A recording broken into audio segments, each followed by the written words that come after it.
Saludemos a Luis Fernando Ledesma, politólogo. Es continuidad, aunque no parezca para algunos que cogen fuera de contexto la conversación, es continuidad de lo que veníamos hablando con el padre Freddy.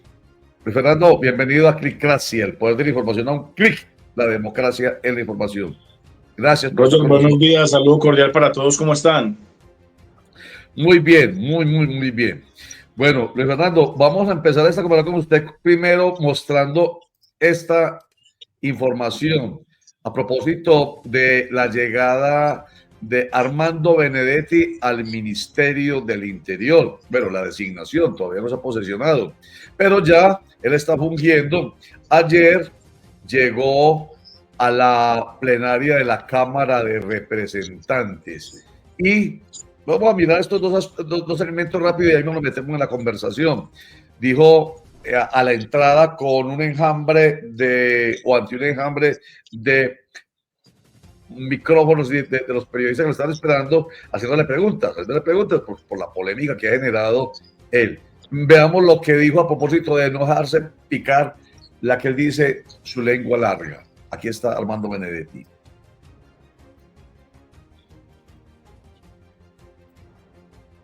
No puedo hablar. ¿Hablaron de la reforma a la salud? ¿Van a buscar destrabarla? También recibió a senadores, ahí fuimos en la reunión, recibió a senadores. No, yo no recibí a nadie, yo vine a visitar. Ah, pero varias personas llegaron cuando usted llegó justamente. No, porque yo no voy a hablar, hombre, hasta que me posesione. Hay una pequeña declaración, al menos de lo que esperan su función. Yo tengo la lengua larga y de pronto me equivoco. ¿Se destrabó la reforma de la salud ya? No, yo no te voy a decir nada. Y frente a la, Porque tengo la lengua larga y me equivoco. Pero no es más fácil hablar y decirnos y ya. Para mí. Para todos. Para mí es más difícil callarme y lo voy a hacer. Pero ya vimos que lo vinieron a saludar, vinieron a rendirle Oye, voy para la honores. plenaria. Va. O sea que usted sí. ¿Va a la plenaria de La Cámara? vicepresidenta dice que no lo va a dejar subir a la mesa. Porque el inconveniente que hay en su posición, señalamiento en su contra. Qué bien. O sea, va a subir aún así. No, no me subiré. ¿Y va para Senado o Cámara? Vamos para los dos lados. O sea, usted no se ha posesionado, pero sí está teniendo ya acercamientos de Yo ministro. fui 20 años congresista. Eso no tiene nada que ver. Ay, ¿cómo que no? ¿Cómo puedo ir a la casa? Claro que sí, pero su hoja de vida ya está cargada. 20 años. Y así vamos a caminar.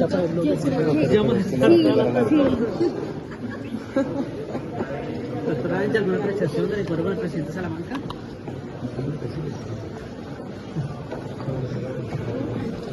¿Cuándo se va a posesionar como ministro? Cuando pasen los días.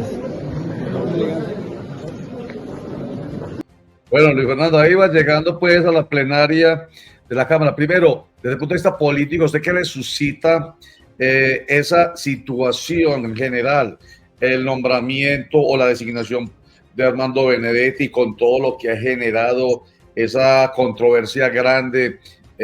Los medios de comunicación queriéndole sacar a él información y enseguida mostramos otras cositas que ocurrieron ayer en la plenaria con él. Así como para empezar esa conversación, ¿qué le suscita a usted, Luis Fernando Ledesma?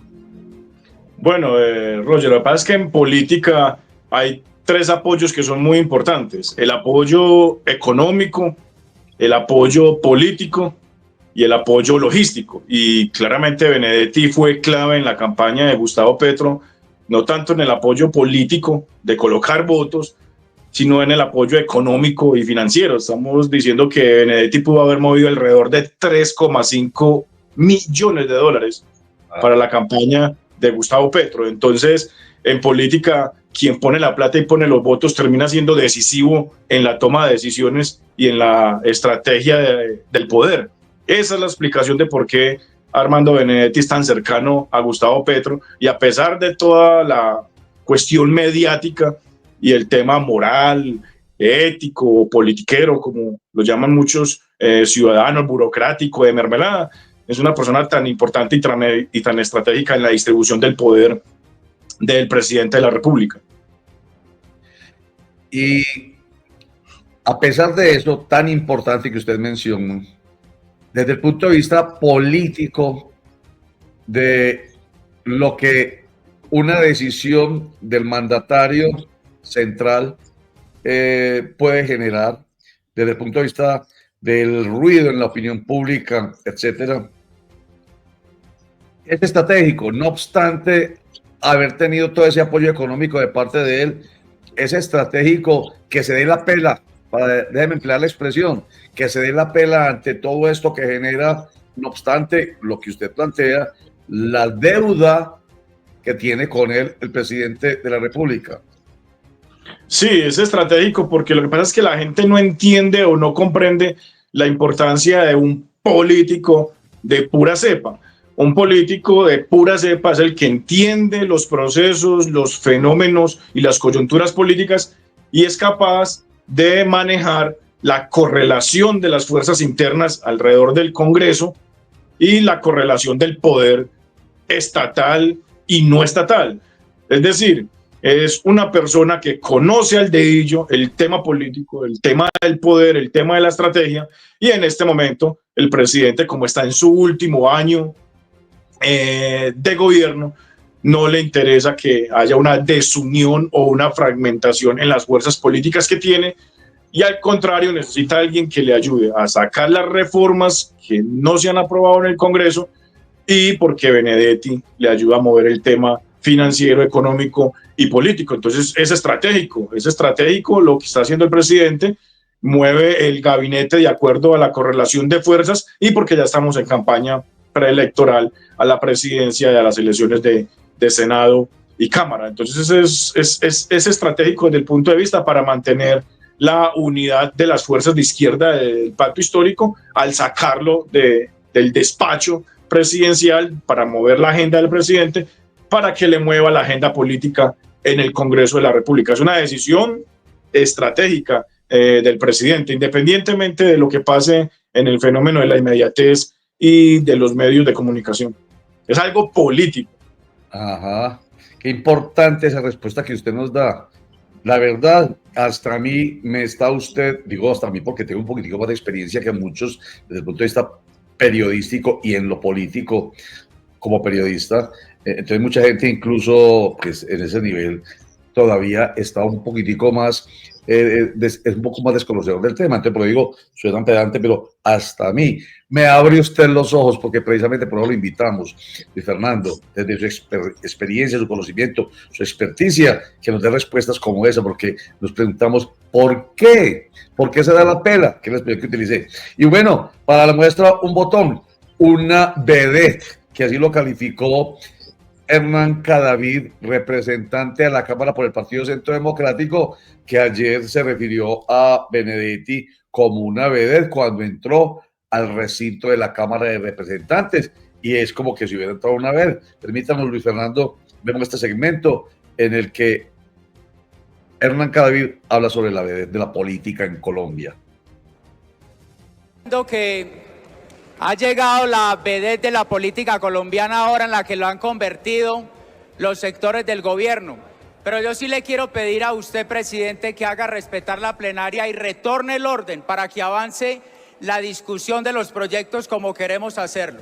Aquí hay una gran dispersión, hay reuniones de todo lado, hay aquí conversaciones lado a lado viene, foto va, foto viene, y yo quiero pedir respeto por esta plenaria a la Cámara de Representantes.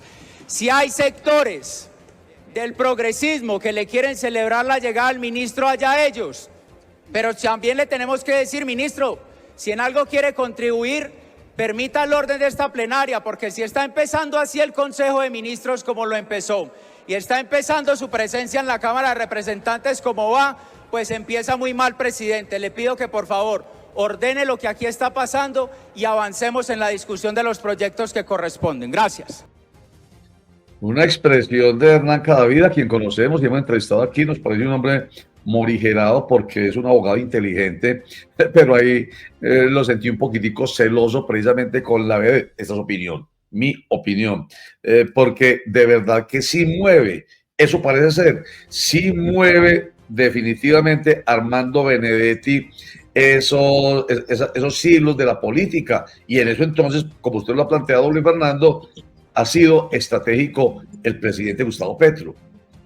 Es que mucha gente desprecia al político y no es una labor fácil. El político no hace una labor fácil, es una labor de correlación de fuerzas, es una labor que implica alguna responsabilidad jurídica, política. No es fácil. La política muchas veces es estresante, la política es de recibir ataques, de tener un cuero muy duro para ser político. Se necesita tener un cuero muy duro para recibir todos los ataques, las afrentas. Entonces, este tipo de personas que conocen muy bien la política, que se mueve como pez en el agua en la política, son necesarios para escenarios políticos. Por eso no cualquier persona puede aguantar el voltaje que se maneja políticamente. Y definitivamente señores como Roy Barreras, como Armando Benedetti, podrán ser muy cuestionados desde la parte ética, desde la parte moral, pero como decía Maquiavelo, muchas veces la moral y la ética no van en el enfoque de la política realista.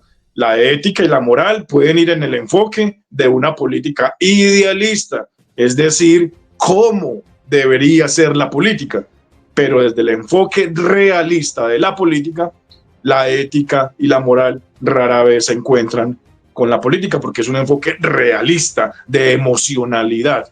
Entonces hay que separar el análisis político. Vamos a hacer el análisis político desde la filosofía política de cómo debería ser la política, o vamos a hacer un análisis político desde el punto de vista del realismo político, es decir, un análisis de cómo es la política tal cual, desnuda.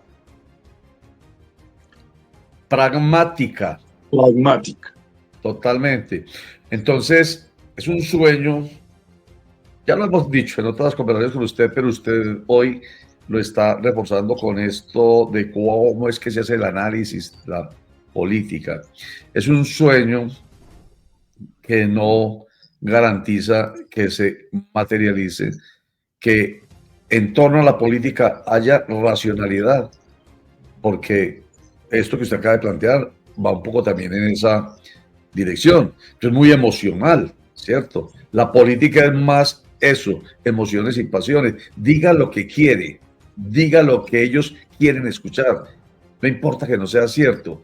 Eso los emociona. Sesgos cognitivos. Un poco es eso, o poco no, mucho de la política es eso, Luis Fernando. Sí, la política en parte es más emocionalidad que racionalidad. De hecho, en las elecciones la gente termina votando más por la emocionalidad que por la racionalidad. Pero como le decía en anteriores programas, hay emocionalidad negativa y hay emocionalidad positiva. En este caso, va a ser muy importante para las elecciones presidenciales del 2026 cómo se van a mover las emocionalidades positivas respecto a la esperanza, respecto a el manejo de la verdad, de la cercanía al ciudadano, de realizar una política distinta. Es decir, en los últimos 60, 70 años ha sido muy importante en las relaciones internacionales, en la política, en el gobierno, el enfoque realista. Pero como la política es dinámica y la política es cíclica, va a empezar a partir de lo que ha pasado en Estados Unidos, lo que ha pasado en México, lo que ha pasado en Argentina, lo que ha pasado en zonas del norte de Europa. Va a ser muy importante una mezcla o un equilibrio entre el enfoque realista y el enfoque idealista. El enfoque idealista mueve las emocionalidades positivas de la política y el enfoque realista mueve las emocionalidades negativas de la política. Entonces vamos a tener candidatos que se van a enfocar en las emocionalidades negativas para mover la emocionalidad del votante, del ciudadano, y otros candidatos o candidatas que van a intentar mover las emocionalidades positivas de la política, introduciendo el enfoque realista de la filosofía política, de la recuperación de los valores, de la recuperación de la moral, de la ética, de la verdad, de que esas prácticas corruptas, politiqueras, burocráticas vayan desapareciendo y que vayan llegando personas que en realidad puedan implementar o llegar a equilibrar el enfoque de la filosofía política, de cómo debería ser la política. Doctor Luis Fernando, escuchándolo a usted sobre este tema y sobre el pensamiento que tiene en relación con la designación de Armando Benedetti como ministro del Interior, quiero hacerle la siguiente pregunta, y es que Eso no es un desafío de la oposición, no, porque eso normalmente lo que hizo fue exacerbar más los ánimos y sabemos de antemano que el gobierno no tiene mayorías en el Congreso, es decir, no es una especie de harakiri. No, porque el que tiene una emocionalidad y una racionalidad uribista no va a cambiar el voto, porque si hubiera colocado a Armando Benedetti o no se hubiera colocado a Armando Benedetti, el que es petrista, eso se llama en ciencias políticas, eso se llama disonancias políticas. Es que el ser humano, ante un argumento racional, su cerebro bloquea los canales de comunicación ante una decisión que puede ser racional para mover la emocionalidad. Es una disonancia política. El que es uribista no va a dejar de ser uribista, el que es petrista no va a dejar de ser petrista porque se hubiera colocado a Armando Benedetti o no. Lo que hace Petro es, hombre, tengo un problema, y la decisión de nombrar a Armando Benedetti como asesor de despacho en el departamento administrativo de la presidencia me puede ocasionar una fragmentación en la conformación de las fuerzas de izquierda. Entonces lo que prefiero es mantener la unidad de la izquierda, así eso a la derecha no le guste, pero lo primero que me toca fortalecer es lo que ya tengo, y lo que ya tengo es una posibilidad de 10, 11 millones de votos, no para convencer a los uribistas, sino porque el alejar a Armando Benedetti de la agenda administrativa del presidente cercano y llevarlo a que le maneje la agenda política en el Congreso, eso calma las aguas en Susana Muhammad, calma las aguas en López Maya, calma las aguas con la vicepresidenta Francia Márquez, y le permite mantener una izquierda unida, compacta, y a la vez lo lleva a la agenda política, porque allá en la agenda política lo que se mueve son los contratos, los proyectos, la burocracia, la mermelada, para tratar de, porque es que hay muchas personas de derecha que ante los medios son antipetristas, pero allá en Bogotá son petristas, pidiendo puestos, pidiendo contratos, pidiendo mermelada, pidiendo avales, y más ahora cuando se viene campaña política. Claro. Congresistas, diputados, senadores, bueno, políticos en general. Eso lo vemos aquí en el Consejo de Medellín, allá en el Consejo de Abejorral, en la Asamblea Departamental de Antioquia, en la del Cauca y en el Congreso de la República. Eso tiene vuelta de hoja porque es todo lo que nos ha venido diciendo así de manera descarnada, pero con todo el sustento teórico, nuestro invitado Luis Fernando Ledesma. Y para la muestra, un botón. La derecha, pues por supuesto, ante los medios diciendo, no nos gusta la burocracia. Y lo que está haciendo el presidente Gustavo Petro con Armando Benedetti es precisamente poniendo una punta de lanza que sea capaz de llegar a los intereses burocráticos de los congresistas. Eso es lo que dice María Fernanda Cabal, Centro Democrático, aquí está. Armando Benedetti es la personificación de lo peor de la política, hoy acompañando a lo que se llamó en campaña el cambio. El cambio fue un engaño. Senadora, pero Benedetti, digamos, dicen que es una persona muy hábil políticamente, que puede armar las mayorías en el Congreso. ¿No cree que esa es la verdadera intención? Seguramente, pero entonces la conclusión es que van a usar más recursos del Estado que deberían ser para agua potable, para vías, para que la gente tenga mejor salud, comprando congresistas. Esa es mi pregunta. ¿Esa es la forma de gobernar? O sea, la misión así de no Benedetti es. va a ser comprar congresistas. La misión de Benedetti es lograrle las mayorías a Petro, y eso tiene un costo, porque eso tiene un peaje. En burocracia, que es nombrarle gente a los congresistas o dejarle algún ministerio, alguna agencia para que usen el presupuesto, seguramente para las elecciones que vienen, o darles dinero. Entonces hay distintas fórmulas, muy peligroso. Es decir, ¿usted cree que con este nombramiento el gobierno debería aprobarse la agenda? Yo Suena muy purista María Fernanda Cabal, ¿cierto? Nunca en la vida, entonces, en el poder, cuando lo ha estado a la derecha, nunca ha pasado nada de lo que ella está criticando. ¿Se imagina uno o no, Luis Fernando?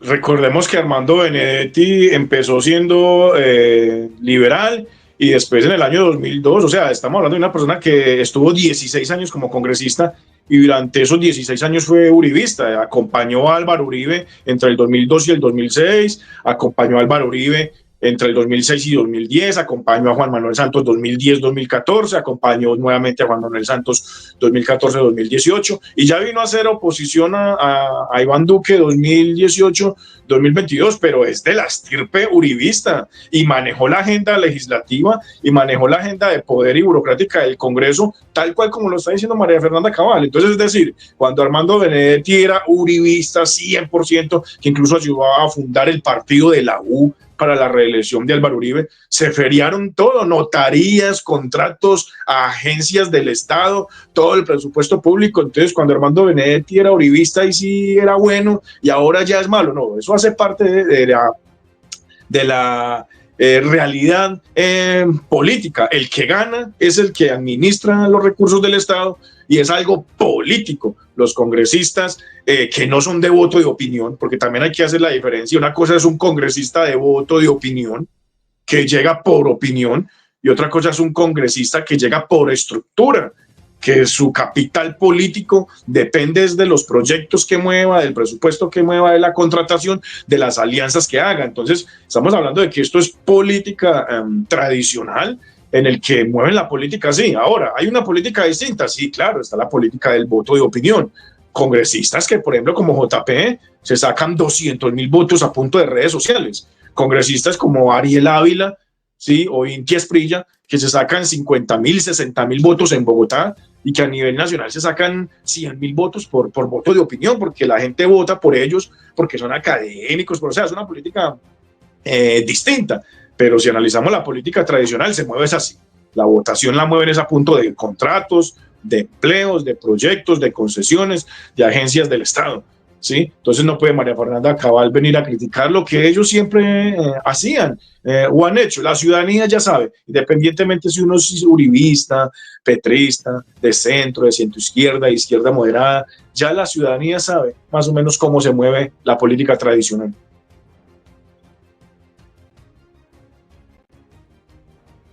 Bueno, Javier, antes de que Javier entre, déjeme, yo continúo con esta inquietud que usted nos plantea.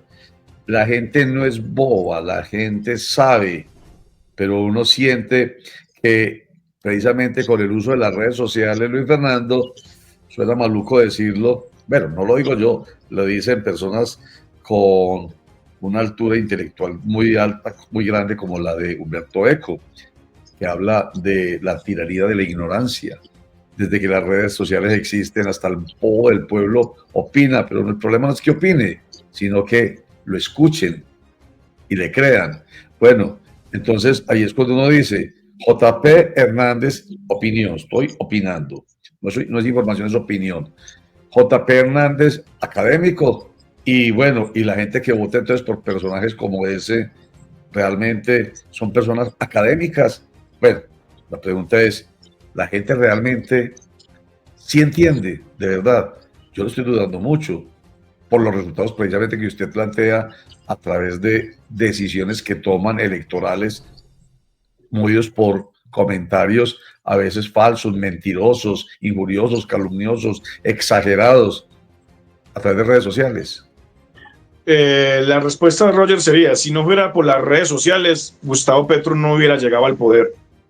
Porque las redes sociales son las que han dinamizado los escenarios de la esfera pública, ¿sí? Ahora, uno no le puede pedir a la ciudadanía que si no ha estudiado o ha ido a la academia o ha ido a la universidad tengan capacidad de discernir investigativamente y profundizar en los temas científicos. Pero lo que ha permitido las redes sociales es generar medios alternativos de comunicación que generan una disrupción con el paradigma de los medios de comunicación tradicionales que cumplen ciertas agendas e intereses de poder de gremios, ¿sí? Entonces lo que ha hecho las redes sociales es llegar y fragmentar eso, hacer una disrupción epistemológica, y la ciudadanía escucha los medios tradicionales, ve las redes sociales y saca conclusiones. Ahora, la ciudadanía va a tener una toma de decisión emocional o racional frente a izquierda, derecha o centro. la ciudadanía tiene la libertad.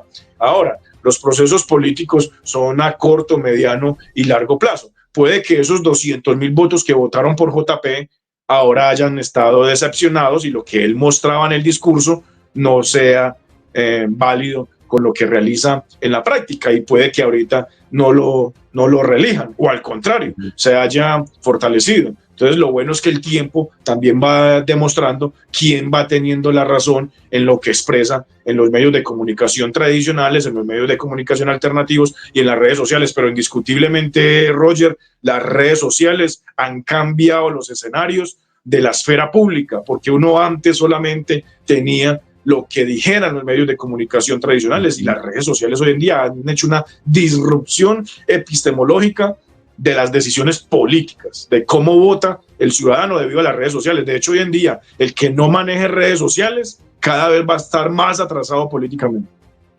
Sí, señor, se ha logrado la democratización, indudablemente, pues con los problemas que traigan estas disrupciones, como esa, por ejemplo, que estamos viendo, que se ha perdido pues, realmente conciencia, y hay más manejo de la emotividad y de la pasión que de la razón.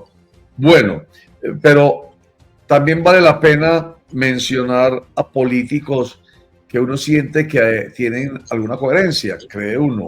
María José Pizarro, por ejemplo, ha dicho: yo soy senadora, y él es ministro del Interior, él es el ministro que maneja los temas políticos. No obstante, yo esté en desacuerdo con él por lo que presuntamente ha hecho como macho que ha generado violencia de género, que ha sido, por lo que se ha dicho de él, alguien que ha violentado a las mujeres. Yo tengo que escucharlo, porque el rol político mío me obliga. Eso me pareció como interesante. Veámosla y usted me comenta al respecto, o nos comenta al respecto, por favor, enseguida, Luis Fernando. María José Pizarro.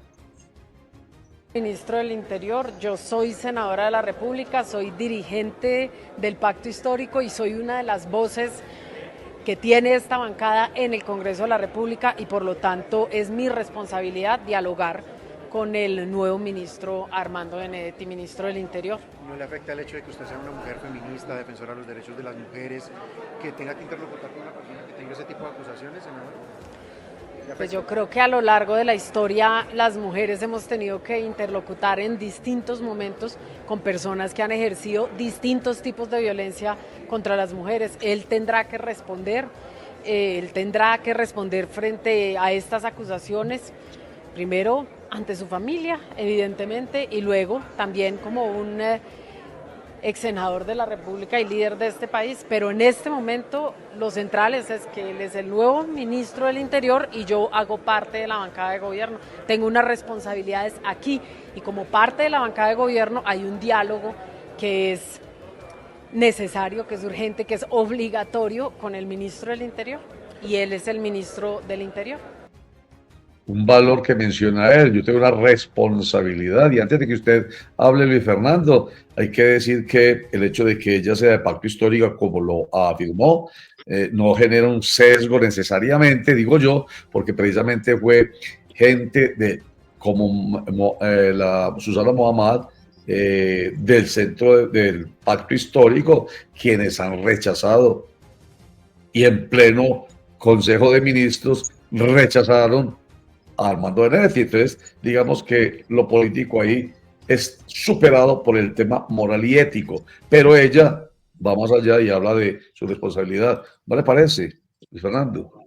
Es que hay que diferenciar la vida privada del ser humano con la vida pública, ¿sí? Él en este momento tiene ya una cláusula general de competencia como ministro del Interior, es decir, el que maneja la agenda política del presidente y sus relaciones con el Congreso de la República. Es la relación, es la unión, la correa que une las decisiones del Congreso de la República con el presidente de la República. Entonces ellos en este momento tienen una función pública, tienen una función administrativa, y hay que separar los temas personales y los temas de la agenda privada del ciudadano, porque Armando Benedetti es un ciudadano sí, es una persona que tiene su vida privada y serán las autoridades competentes y judiciales las que, de acuerdo a la separación de poderes, deben tomar las decisiones frente a los comportamientos privados del actual,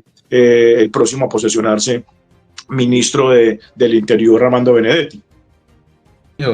Y para no quitarle mucho tiempo, Luis Fernando, pues yo quiero presentarle finalmente al presidente del Senado, Efraín Cepeda, quien le da la razón a usted con lo que ha dicho todo el tiempo en esta conversación.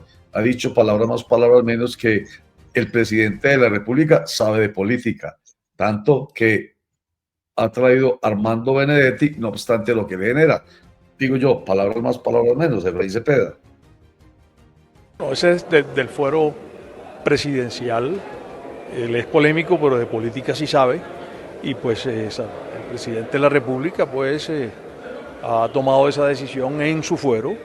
Y aquí pues el relacionamiento sigue igual. Nosotros seguimos en la independencia y desde este punto de vista en cuanto a colaboración de los poderes públicos, por supuesto que estamos dispuestos a recibirlo. Sin embargo, pues nuestra postura frente a los temas de las reformas no tiene variación. Cuando usted dice independencia, ¿es posición independiente del Congreso o del partido habla, presidente? No, estoy hablando la de Efraín Cepeda, que es la misma del Partido Conservador, que está ratificada, reafirmada. La presidenta ha dicho que no vamos a entrar al gobierno, y que no vamos a presentar hoja de vida. Y mi posición ustedes la conocen sobre las reformas y sigue absolutamente invariable. Y sí. Finalmente, ¿va a tratar de buscar o más bien esperar que el doctor Benedetti lo contacte para tener una reunión ya con el nuevo ministro? No, eso es iniciativa del ministro, no nuestra. Luis Fernando, ahí está, ¿no? Lo que usted ha planteado. Es que, por ejemplo, lo que yo le decía, senadores, representantes de la Cámara de la Oposición, de Cambio Radical, del Partido Conservador, del Partido Liberal, hasta del Centro Democrático, aquí en Antioquia se muestran antiuribistas, pero en Bogotá manejan una agenda privada para los contratos, para los empleos, para los proyectos, para los nombramientos. Por ejemplo, el Partido Conservador tiene el Ministerio del Deporte y tuvo durante los anteriores 3 años, tuvo el Ministerio de Transporte con una ficha de Trujillo y actualmente el director regional del Ministerio de Transporte Regional Antioquia Chocó es de Germán Blanco, ¿sí? Entonces ellos mueven ese doble discurso político de decir ante los medios de comunicación y en Antioquia, donde tienen su capital político, de que no son petristas, pero en Bogotá mueven la agenda política. ¿Y con quién mueven esa agenda política? Pues con Armando Benedetti, que es un político que está creado para eso. Armando Benedetti quizás no puede servir en una instancia administrativa, en una instancia académica, investigativa o periodística, porque él empezó en el periodismo, pero es una persona que sabe de política y quizás está quemando sus últimos cartuchos. Quizás si no sabe jugar esos cartuchos, pues va a ser un desempleado más a partir del 2026, porque no va a ser tenido en cuenta, o la política es tan cambiante que puede pasar que hasta después la derecha termine haciendo coalición con él en caso de que tuviera un senador o algo. Estamos hablando que la importancia de Armando Benedetti es porque él está detrás de una persona llamada Euclides Torres. Euclides Torres ha sido uno de los principales financiadores de la campaña del presidente. Estamos hablando que reportaron alrededor de 28.000 millones en cuentas claras, pero está claro que para uno ser presidente necesita alrededor de 500.000 millones de pesos y solamente se reporta el 3%, el 8%, el 10%. Y estamos hablando que Euclides Torres pudo haber aportado alrededor de 3.5 millones de dólares y es el que ha financiado las campañas también de Armando Benedetti, y ahí entiende uno el poder económico y el poder político respecto a votos que tiene Armando Benedetti, y por eso lo busca la derecha cuando les conviene y por eso lo busca la izquierda cuando les conviene, porque mueve poder económico y mueve poder político. Total. Estábamos viendo ahí un comentario que nos hace Jorge León Ruiz. Dice, no nos extrañe el nombramiento Benedetti como ministro del Interior, toda vez que es quien verdaderamente interpreta y representa al presidente Petro. Benedetti es el verdadero vocero de Petro. Bueno, es más o menos lo que usted ha planteado, Luis Fernando, lo que dice Jorge León. Así es que la política, hay distintos enfoques de verla, pero al analizarla crudamente y desnuda, es desde la realidad política. Armando Benedetti es un curtido político de más de 16 años en el Congreso, que mueve poder político, que mueve poder económico, y el mismo Efraín Cepeda lo dijo, es que el presidente Gustavo Petro sabe de política. Ahora, cuando uno toma decisiones políticas, puede que eso no le guste a X o Y persona, le guste a la izquierda, a la derecha, pero son decisiones políticas que se mueven bajo el enfoque del utilitarismo, que se mueven bajo el enfoque de la racionalidad, del utilitarismo, y que son enfoques que miden la relación costo-beneficio. Sí, señor. A propósito de lo que decía usted ahorita del Partido Conservador Colombiano, el ex senador de la República, expresidente del Senado y de la Cámara, Juan Diego Gómez Jiménez, quien además es el co-líder o co-director del movimiento Conservadores de Vida, con el hoy senador de la República, Nicolás Albeiro Echeverría Albarán, a propósito de la burocracia y de la participación burocrática del Partido Conservador en el Ministerio de Deporte, ha dicho que ante la información que vincula, ahí está, al Partido Conservador con el nombramiento de la nueva ministra del Deporte, seré claro. Absolutamente nadie en Conservadores de Vida, el movimiento a que me refiero, que colidera con Nicolás Albeiro Echeverría Albarán, está autorizado a negociar o realizar acuerdos de ninguna índole con la nueva ministra o alguien del gobierno nacional. Es la posición firme de Juan Diego Gómez Jiménez. Pero entonces uno entiende, según usted nos cuenta, que esto de dientes para afuera. Así es. Me explico. Voy a poner el ejemplo y pues estamos en un análisis político. El senador Germán Blanco, del Partido Conservador, declarado antipetrista, tiene cuotas en el gobierno de Petro. El actual director del Ministerio de Transporte Regional Antioquia-Chocó es de Támesis, es calucho, es cuota, todo el mundo lo sabe, de Germán Blanco. Pero durante todo este tiempo que el Ministerio de Transporte lo tuvo el ala de Trujillo, son negociaciones ya que ellos hacen. Bueno, yo, Trujillo, estoy con Petro, usted no está con Petro, pero entonces yo muevo la burocracia ya y acá hacemos alianzas internas para manejar temas de alcaldías, manejar temas de avales, y yo le respeto estas cuotas políticas.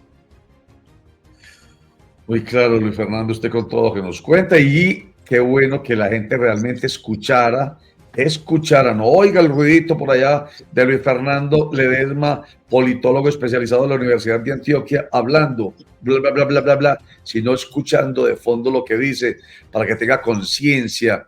Y ahora que le va a tocar participar nuevamente en las elecciones legislativas que van a ser en el mes de marzo del año entrante, pero que desde ya hay que ir tomando la decisión, oyendo y leyendo, no solamente a los políticos, sino especialmente a los analistas como Luis Fernando Ledesma, lleguen con la conciencia clara, ojalá, de que el voto se lo merece fulanito o pedanito, y no simplemente que lo arrastren las pasiones y las emociones.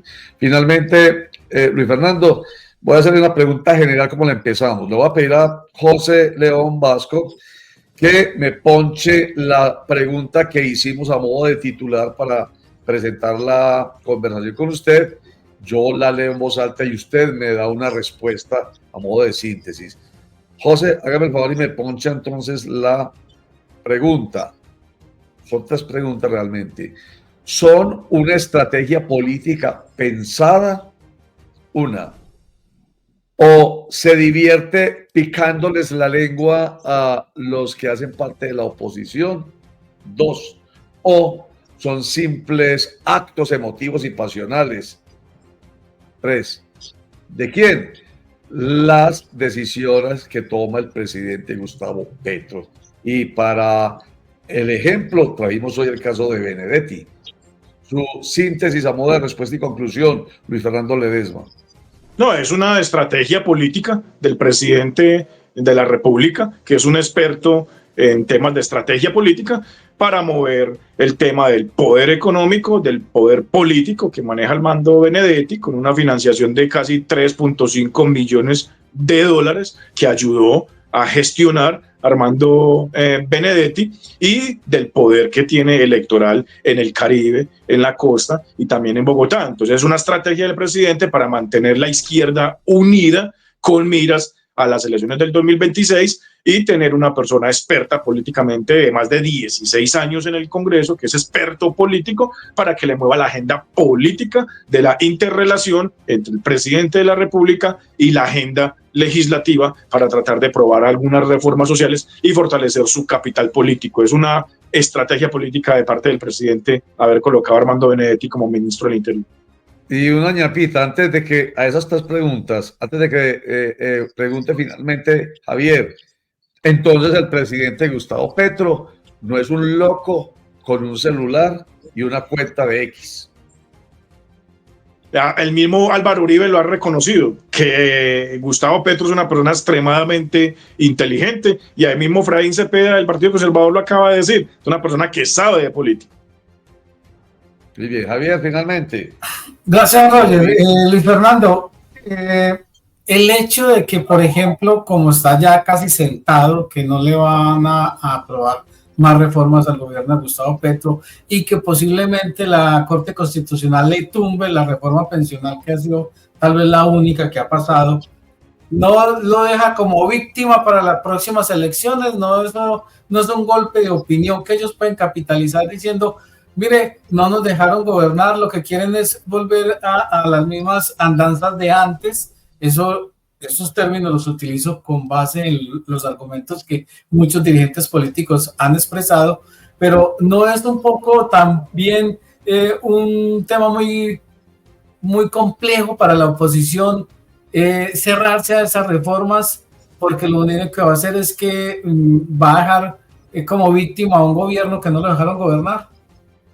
Sí, y parte del debate, cuando lleguen los debates televisados de los candidatos, y lo van a demostrar con cifras, lo van a demostrar con cifras oficiales, con cifras de los gremios, de los académicos, que efectivamente Gustavo Petro no pudo implementar muchas de sus reformas, pues porque no logró tener las mayorías en el Congreso y porque muchas de ellas fueron tumbadas. Y el presidente Gustavo Petro, en 4 años, lo que se puede hacer es muy difícil, porque el primer año se gobierna con el plan de desarrollo del presidente anterior, en el segundo año se aprueba el plan de desarrollo, en el tercero apenas se empieza a ejecutar, y en el último año ya estamos en elecciones, como pasa en este momento. Por eso Álvaro Uribe se hizo reelegir 8 años, porque en 4 años no podía implementar lo que él quería, y después Juan Manuel Santos dijo: se termina la reelección, pero esperen, yo termino, y estuvo también 8 años.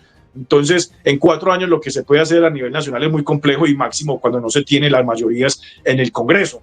Entonces, eso claramente va a mover el escenario político, de que se puede victimizar Gustavo Petro al manifestar de que estuvo bloqueado en el Congreso, o que fue el Poder Judicial de los organismos de control o la Corte Constitucional quien, mediante el control de constitucionalidad, no le aprobó muchas de sus reformas sociales. Entonces sí es válido que se pueda mostrar como víctima en el escenario político para las futuras elecciones. Muy bien, Luis Fernando Ledesma, politólogo especializado en la Universidad de Antioquia, y más allá de lo que nos pueda mostrar a modo de certificación como un diploma, es lo que dice y cómo lo dice, se ve lo estudioso que es, y eso nos agrada mucho porque nos ayuda a entender que es un propósito nuestro, Luis Fernando, ayudar a entender a nuestros internautas sobre todos estos temas, y estos, los políticos, que algunos soslayan, sí que son importantes porque tiene que ver con todo, con absolutamente todo. Muchísimas gracias, Luis Fernando Ledesma, por estar con nosotros, y lo vamos a seguir molestando, usted sabe que sí. Roger, con mucho gusto, y a la ciudadanía decirle: escuchen el análisis, y no es que se sea de izquierda ni de derecha, sino que ya usted como ciudadano va, investiga, va a las fuentes primarias, secundarias, investiga si lo que el analista está diciendo es cierto o no, y ya toma sus decisiones. Acá no estamos promoviendo que el petrismo, que el uribismo, no es un análisis político en el que ya la ciudadanía no se escucha, analiza y ya saca sus propias conclusiones. Absolutamente claro eso, aunque sabemos que los que hacen parte de una tribu, permítanme, lo digo de esta manera, de la izquierda, tiene, de acuerdo con algo que le hayan escuchado a usted, fuera de contexto, una idea que es el de derecha. Y en la tribu de izquierda pasa exactamente lo mismo. Esa es de izquierda. No hay análisis completo. Por eso estamos haciendo una invitación a que hagan el análisis completo sin prejuicio, porque no hay aquí intención. Eso lo estamos advirtiendo. Usted lo acaba de advertir y nosotros lo hacemos también. No hay aquí intención o sesgo hacia uno de los extremos, ni siquiera al centro. Estamos hablando, ¿ve? Y nos quedamos sin hablar de eso en la próxima, que usted nos anunció que el centro podría ser. Ve, démoslo ahí. No hay sesgo, es análisis que esperamos les sirva siempre y cuando lo tomen con la conciencia y sin prejuicio. Muchas gracias, Luis Fernando. Con mucho gusto. Dios los bendiga. Muchas gracias. Amén, Luis Fernando Ledesma. ¿Algún comentario, Oscar Mario? ¿Algún comentario, Javier, sobre esta conversación un poco larga? Se nos alargó, creo yo, ¿cierto? ¿O no? Con sí, señor. Nuestro invitado, pero creo que valía la pena, ¿o no, Javier?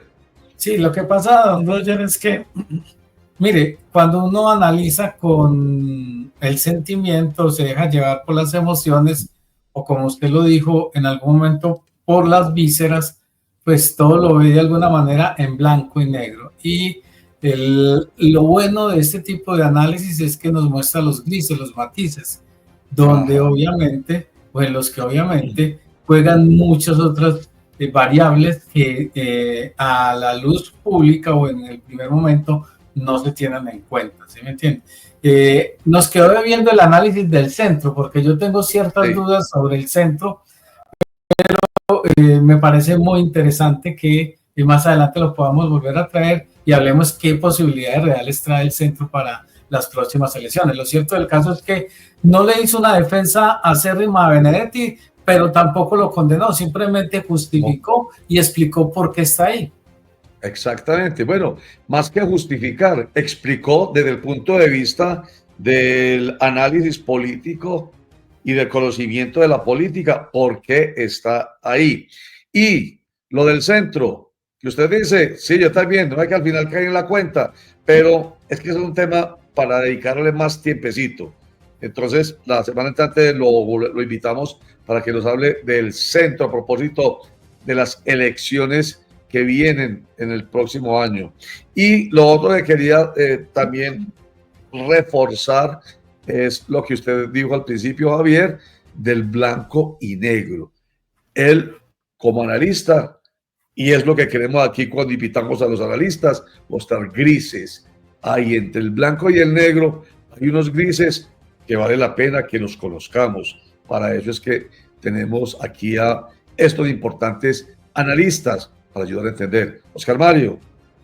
Don Roger, no, perdón, me deja dos conclusiones importantes. Una es que obviamente Benedetti pues, es un hombre de mucha trayectoria, que conoce muy bien el Congreso, que conoce muy bien el Senado y que obviamente pues con su estilo directo y polémico pues es una figura influyente en el escenario político colombiano.